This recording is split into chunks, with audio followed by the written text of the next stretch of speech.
ছেলেদেরকে যদি বলা হয় ভাই মসজিদে চলো না, তুমি তো যুবক মানুষ, মসজিদে তুমি যাচ্ছ না কেন? সে বলে আমাকে জ্ঞান দিও না, মসজিদে যে আমি যাবো না এখন গ্যারান্টি আছে।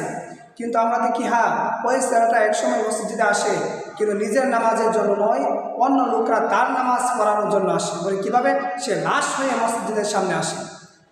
মহিলাদেরকে যদি বলা হয় পর্দা করো না কেন, বেপর্দায় কেন থাকো, তখন সে বলে আমি পর্দা করবো অবশ্যই।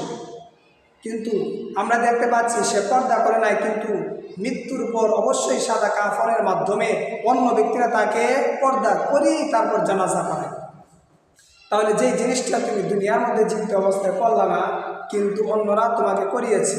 পর্দা করলা না, কিন্তু পর্দার মাধ্যমেই তোমাকে দাফন করা হচ্ছে। তাহলে কেন তুমি এখনো বুঝতেছো না? তোমার মতো যুবক, তোমার মতো যুবতীরা আল্লাহ রাব্বুল আলামিন বলেছেন যদি ইবাদত করো তাহলে আরশের নিচে তোমাদেরকে স্থান দিবেন। তাহলে তোমরা কি চাও না যে তোমাদের স্থানটা আরশের নিচের মধ্যে হোক? যে আরশের নিচে স্থান হলে কোনোদিন তোমরা অশান্তি ভোগ করবে না।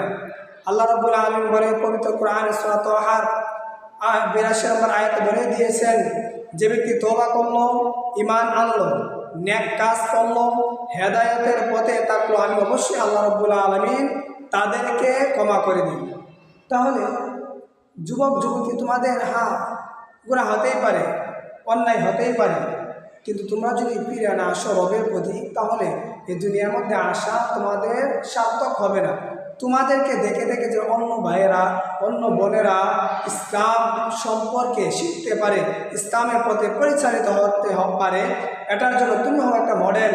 তুমি যদি মডেল হতে পারো, তাহলে যারা তোমাকে দেখে শিক্ষা গ্রহণ করবে এর 1 ভাগ সওয়াব নেকি তোমরাও পাবে।